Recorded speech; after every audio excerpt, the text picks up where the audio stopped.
Hey guys, Chris here, and you're watching a replay commentary for Lunara today. First up, sorry again for no video last week. I had the flu, felt pretty horrible, and then therefore couldn't do anything on the PC. I actually stayed in bed most of the time, which is the clear indicator of how bad I felt during that time. So, we played some Lunara yesterday in Hero League. She is a ranged assassin from the Warcraft universe. And she's one of my favorite ranged assassins, actually, behind Vala and Greymane. I don't play her that often anymore because she got nerfed on her on one talent that we're going to talk about in depth for Battlefield of Eternity, where she was my main pick for quite some time. Let's go quickly over her base kit. Noxious Blossom is her Q build, her Q ability. It just deals damage in an area. Basically, you put it down on the ground, you see a little circle, and then it just blossoms and does damage, and also poisons your enemies. On W, you have Crippling Spores. Basically, you can press that when you have somebody affected with the nature's toxin, and then you slow them down by that. It's important to chase heroes and also just to spread your poison in the way that you can basically slow people down, but also add another stack of your poison. Wisp is probably one of the most underrated abilities in the game. It has its own talent here, level 4. Not very strong talent here at all. Like, she doesn't get stronger on level 4. So the Wisp is just a scout, and with just, I mean, it's really important to use it properly. I don't do that very good, so we'll see it in the game. But it's basically just like a little scouting drone that you can send around and see enemies and reveal enemies with. It's very strong, I think. It's just people don't use it that well. Nature's Toxin, as I said, is a trait. Whenever you use an ability or do an auto attack against an enemy, they are getting poisoned. That affects all enemies, all buildings, everything. It stacks up to 3 times and does ability damage over time. And whenever you attack somebody, it will refresh the stack. Her 2 heroics are Thornwood Vine and Leaping Strike. Both are viable. Both are being played in pro games as well as in our games in Diamond. Vine is basically just like a straight line skill shot. Just does damage in that line and poisons everybody. And Leaping Strike is more of a movement ability. You leap over an enemy when you hit him. You can leap over anything, minions and heroes. I think you can't. You might be able to leap over buildings as well. I actually don't know. But you have two charges, so you can basically position yourself in and out of dangerous situations. But I don't like it that much because you're so dependent on having 2 of the charges. Otherwise, you're just gonna be having a bad time, basically. Okay, let's go on and move over to hot slugs. There she is, Lunara at 49% win rate, in middle of the pack, pretty much. She doesn't have a lot of wiggle room at the moment. As you can see, she's not being banned a lot. She's picked okay, popularity by 11%, not very big, but 49.7%, pretty good, pretty stable pick. And as you can see, a lot of the heroes that are above her are just very meta. She currently isn't used that much in the meta, just because the other ranged assassins like Vala and Greymane are just so prominent. But she definitely does what she's supposed to do in some situations. Let's go over her talents. As always, we have Math and Diamond selected. Blossoms well on level 1 has the highest win rate. It's actually not the highest picked. Natural Perspective is the highest picked at 72%. This reveals enemies, so if you have poison on somebody, they are revealed and you can follow them more easily. The other 2 talents, very small pick rate, and they're actually honestly not deserving of mentioning. They're not just very good. So I always go Blossom Swell. It just makes easier to place your Q and in radius. It's very easy to hit several targets with this, so it's probably the best level 1 unless you have somebody to reveal, like a Nova or Zeratul or something like that. Level 4, Nimble Wisp is the most picked and I want to say the most valued talent on Lunara. The Wisp is super slow without the talent, so this has huge pick rate. As you can see, not as high pick rates on the other Wisp talents, again, level 4 is probably the worst talent here for any hero. It doesn't give you any power, as it just empowers your Wisp and it doesn't give you direct power, no damage, no self-heal or anything. The other pick rates and win rates are pretty similar.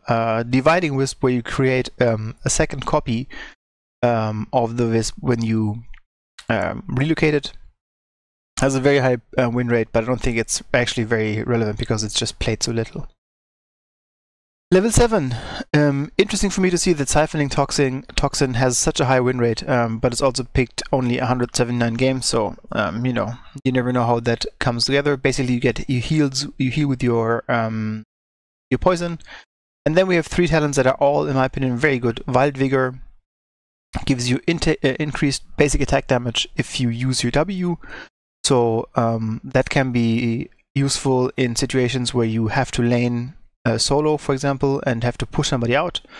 Business Spear is the talent that everybody in pro competitive heroes uses. Splintered Spear basically gives you a triple triple range attack when you press Q. So you use Q, and then your basic attack gets to hit 3 additional targets and 4 targets overall. So that's pretty strong because it basically splits your poison in a team fight, and then you use W and everybody has 2 stacks of poison. That's really strong. Nature's Culling. Nature's Toxin does more damage non-heroes, and this is one of the talents that I always chose for Battlefield Eternity because it was really good at destroying the Immortal. The 2 heroics we already talked about it, Thorn of Vine, Leaping Strike. As you can see, pick rates are pretty close to each other. Leaping Strike has a little bit more. I think that's also because it's just fun to use and jump around, but I like Thornwood better. Level 13, we have Pestering Blossom, Unfair Advantage, Giant Killer, and Greater Spell Sheet. Spell Sheet is definitely good against very heavy mage setups. It's a better spell sheet, that's why it's called Greater Spell Sheet. It does more damage absorption for spells. Giant Killer is really good against, obviously, heroes that have high health pools, so if they're playing double tank, that's good. Unfair Advantage increases the toxin damage to slowed heroes, so as you can slow people down, this is really good as well. You can slow people and then do more damage. Pestering Blossom, you have more range. This can be very useful to chase people, but also to escape more easily, because you can basically use your poison in a little bit of a longer range towards people. 16, Choking Pollen, Starwood Spears, Invigorating Spores, and Let Them Wither. All of them are okay. As you can see, the win rates are all very high. Lunara gets very strong on level 16 and later because your poison just does so much more damage. The Blossom damage, your Q damage, gets increased when you already have somebody poisoned. That's really strong as well against healers that don't have good AoE heal or good sustaining heal. So for example, Uther or Karazim don't heal very well once their initial burst is out. So being able to re-poison or do more damage to poison targets is really strong here.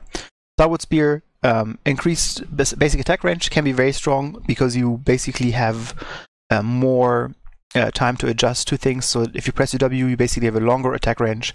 Also very good for chasing slow targets. Clipping Spores do basic attack speed increase. Yeah, I think this is also pretty good because you can basically, with Giant Killer for example, do a lot of combination damage here. And then Let Them Wither, like the slow increases. This can be very useful against high mobility heroes like Tracer, for example, that get away. Level 20, all of them are pretty good. Galloping Gait gives you movement speed. Basically, you can activate your Z, which you normally can't because Lunara doesn't have a mount. She walks a little bit quicker. And then Galloping Gait just allows you to be more agile, basically. Forest Wrath gives you more range and speed on your Thorn of Vine. This can be very useful because it's more difficult to dodge it. So therefore, you have that going for you. Boundless Stride, all the charges for Leaping Strike are returned at once, which is really good as you basically get both of your stacks back. And that's important because you basically don't have to wait for both of them to refresh to be able to 100% engage somebody. Abolish Magic, as you can see, very low pick rate, removes every negative status effect from Lunara and the target. So basically, it is a cleanse on level 20, but it's just not picked as much. I think it has its value, but honestly, like if at level 20 you still need a cleanse in these situations, it's probably not worth it. Because if your assassin has to pick this over any of the damage increases, you probably are in a bad situation anyway. Okay, let's have a look at Masters League.net. That's the competitive Heroes of the Storm. Look at Lunara. As you can see, her popularity is pretty low, 20%. Win rate also very close to what we have in Heartslogs. And as you can see, her popularity per patch has taken a dump over the recent patches. This is mostly because of the Auriel nerfs as well, and the support nerfs to Auriel, and the support nerfs in general. Lunara is one of those hyper carries that worked very well with double support, like Auriel Tassada, for example. And as it's not, working anymore, people don't pick it as much. As you can see, again, it's picked in pretty much. She's picked in pretty much every season. In every region. And she's very good on smaller maps because you don't have to walk as much. Infernal Shrines for me is a pretty interesting outlier because I wouldn't probably pick her that much here.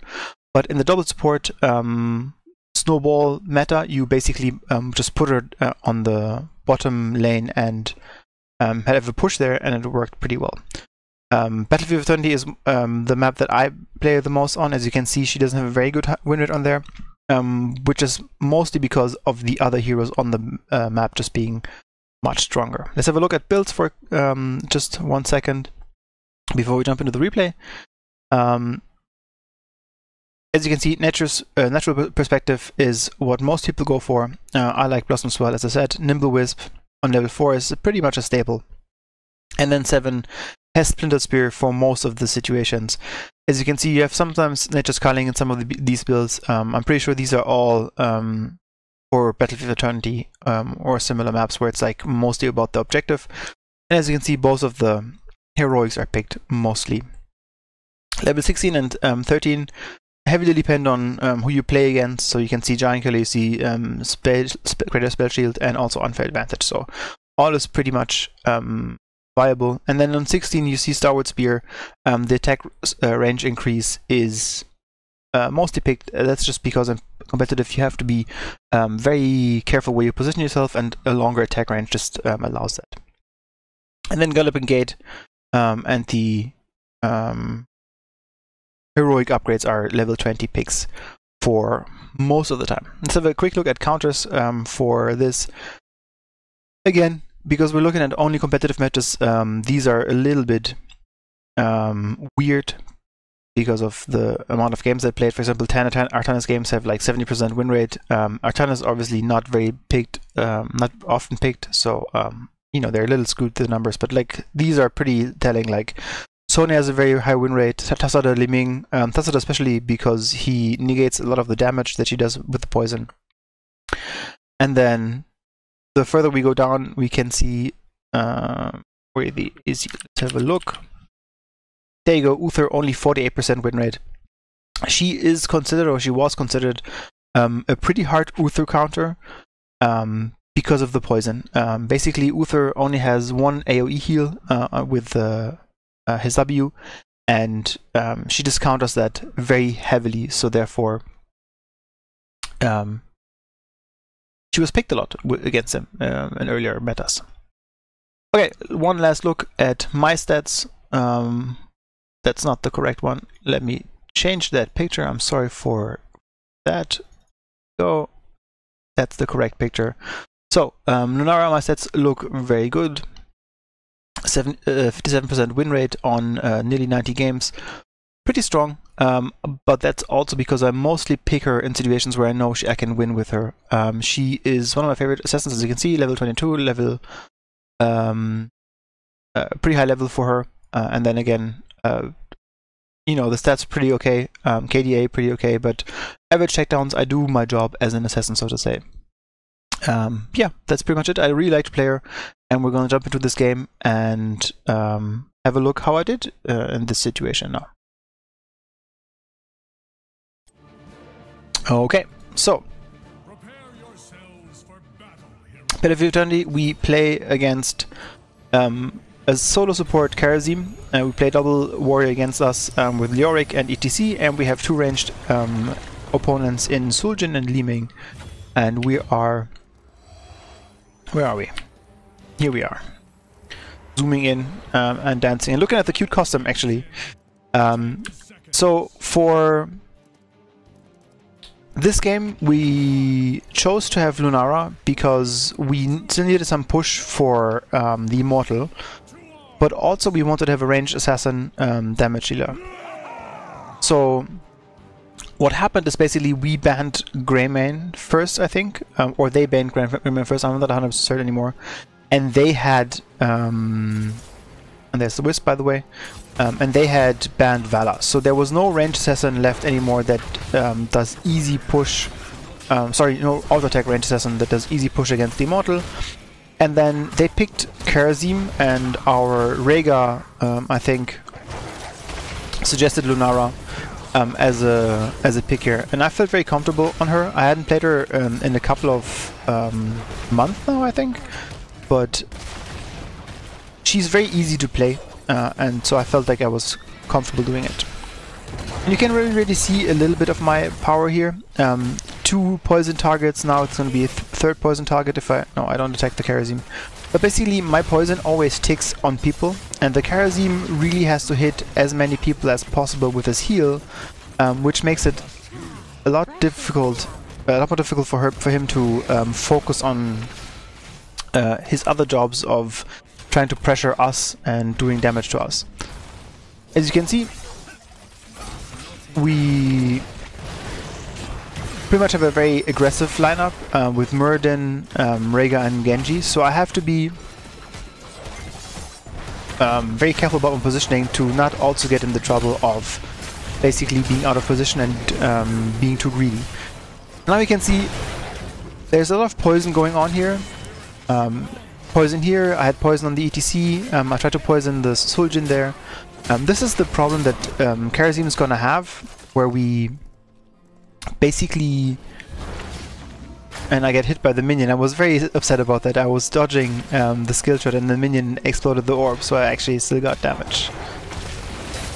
So my damage is mostly coming from the auto attacks and then the poison ticking through. So I'd have to be as mindful of that as I can, meaning I have to basically give you a good overview of who I'm attacking, as it's important to know that you have to spread the poison whenever you can. You can even see how slow this Wisp is.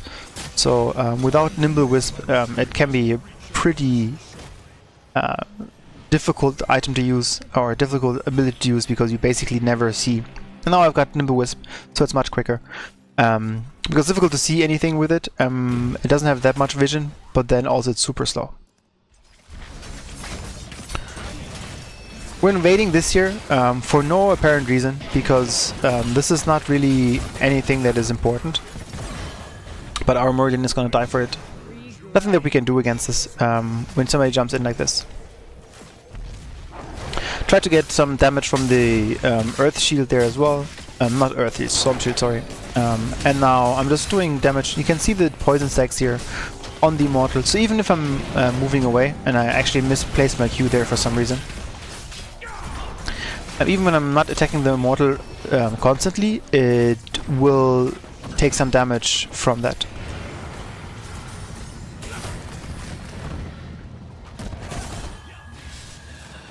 We're losing the first battle, and this was important to keep the stack on the Leoric. He's gonna lose a little bit more life, and you can see on top of the bar here, it's still ticking down, so that's really important. The Wisp needs 2 auto-attack hits to die, so me pushing it in there and having a look around is okay, because you basically at least get a little bit of scouting information. Didn't hit the Immortal there, I think. No. That was a mistake, I should have done that. And now this is where the Karazim starts to struggle, once I hit several targets and he uses his heal. He also doesn't have his healing ward anymore, so I'm basically just... and she just walked into the sandwich of Muradin, which is obviously unfortunate for her. But as you can see, everybody's dropping down now, and again I misplaced my Q here. But now like 2 people, 3 people have poison on, and I just can focus on them and do damage. And with the poison being so spread, it's going to be difficult for the Kharazim to keep everybody alive. He has Transcendence, so he does heal on every attack, on every third attack, which is okay. And he also took the Spirit Ally to have a healing ward, basically. But it's still difficult for him to heal through all the damage that I'm putting on people. And again, me moving away from the Immortal here is pretty fine, because I have the poison on him, so he will tick through. It doesn't do as much damage as it did before with Unfair Advantage, which is also one of the reasons that I don't go for this game. I go Splintered Spear, mostly because I really think that we can take advantage of the healing deficit that Kharazim just has, and poison more enemies. Moving up here. A very good stun. That was a very good stun from Muradin. Basically hits him when the Immortal Stun comes down, so therefore we definitely chunk down quite a bit of the life of ETC. And as you can see now, the Leoric has two stacks. Now I use my Q, and now a bunch of people have poison. I'm pretty out of mana now, so I can't use my Q anymore as freely. But you can see that everybody is dropping pretty low from the damage that we have, also with, you know, Genji and everybody else doing damage. But with my poison, it's just very difficult for them to heal everybody up, because you get to the situation where the Kharazim just can't have everybody gather around him, because it's difficult to coordinate that in Hero League, first of all, and then also against Muradin with the Storm Shield and a Genji, you don't necessarily want to clump up that much. Now we're close to 10. We had a pretty strong early game with the first Punisher. We nearly got a fort. Sorry, first Immortal, not Punisher. We nearly got a fort out of this. We're gonna take it now. And with this, we're gonna be up a talent tier, and obviously heroic talents. There you go. Still used Thorn Vine here on the Leoric just to poison him, and again you can see him ticking down. It's not that you're ticking down people like 80% of their life with like a triple poison stack, but it's really something that can be very annoying, especially later on in the game. Invading the camp and sealing it, that's just pretty good. We have a talent tier advantage, and we pretty much had a vision of where they were. So now we can just take our camp. And I have the well up. I'm just gonna pick it for mana, because I'm so low on mana now. And as you can see, I get pretty much 3/4 of my mana back. With the globe, it's pretty much close to 80%, so I should be ready to go. We get the offensive Immortal spawn, which is not so good for us actually, because you normally want to have a fight when you are a talent ahead, especially a heroic talent tier ahead. The good thing is they are not doing a good job of racing, so therefore, you know, not much they can do. And this is one of the issues that Leoric has early game. He just doesn't escape here easily, and he doesn't do a lot of damage early game against anybody. And without the debuff on 13 and 16, he also doesn't bring anything too much into fights. I'm mostly focusing the Immortal here, which is a mistake. But now I'm switching, and as my team has done already a lot of damage, I just have to do a little bit of damage to be successful here. Enemy is tapping, as they have stuff the well down there, which is unfortunate for us, but we're so far ahead in the race that we can easily get that. So here I should have definitely focus more on the enemy heroes instead of the immortal. Because we have Artanis and he has amateur opponent on level 1, which means his twin blades do more damage against the immortal, and therefore it's very easy for us to race. And this is exactly here now. As you can see on the right side, the Suljin had to tap here again because he already lost so much life from the poison. He's still poisoned. Next target is poisoned. Next target is poisoned. So the Karazim here has to really do overtime. And now the Genji jumps in, does a lot of damage. There's now a 3 poisoned ETC, 2 poison on Leoric, 2 poison here on Karazim, 1 poison on Suljin, and it's all ticking. Suljin actually pulls the Stingo. I keep poisoning the ETC, so he's super low now. We don't see him, he's in the fog of war. And we killed the Leoric again. Actually interesting that the ETC survived. I thought I killed him while I was playing the game. There you go.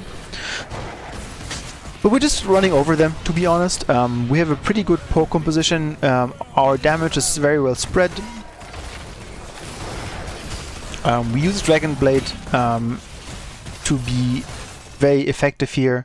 The Li Ming made the mistake to go disintegrate against Genji, who just protected himself with his W and then reflects the damage to everybody around here. So you should never go into disintegrate against Genji, I think.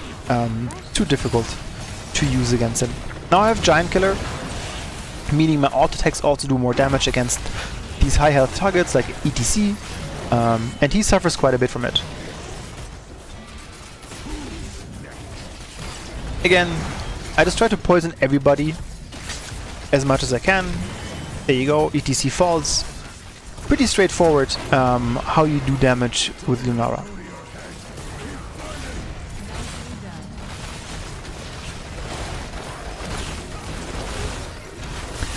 And we're actually going to finish the game here. Pretty straightforward for us. We win 2 immortal fights, and we're just gonna pause it here at this stage to be able to open the stats still. As you can see, 14 kills. I was there for all of them. Most hero damage with Lunara, and then obviously also the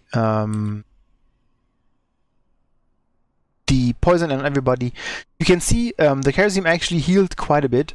He just couldn't do anything for all the damage that we did. Like if you look at the hero damage, Genji and I did so much damage that I mean even me alone I made nearly 50,000 damage, and the 2 of them made 50,000 damage. So it's kind of like they had to do so much to just try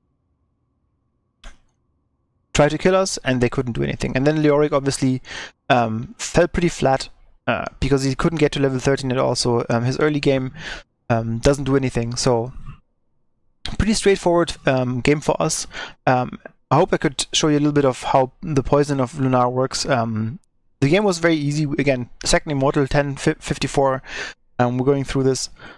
So not a very long game or a very complicated game, very straightforward. But it shows you how strong Lunara can be if the enemy doesn't have a good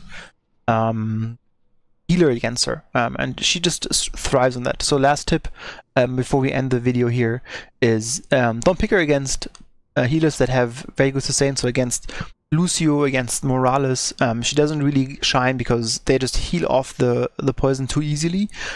But if you have healers like Uther, Karazim, if somebody goes for a solo Tyrande or something like that, healers that don't have great AoE healing, Lily also a good example, you will shine more because your poison does a lot of damage throughout the game, which can't be negated by the healer because they only have single target heals, or they only have healing that is on a long cooldown. That's it for me for today. We are done with this game, and I hope you enjoyed a little bit of Lunara. We haven't seen her in a while, for me at least. I haven't seen her in Hero League a lot lately. As I said before in the other videos, I'm currently streaming a lot on Twitch, so if you like my content, please have a look on the Twitch channel. You can find the link in the description, and obviously just leave a follow there so you know when I'm online. Other than that, thanks again for watching, and I hope you have a great day and even better games in the Nexus. I'll see you soon. Bye bye.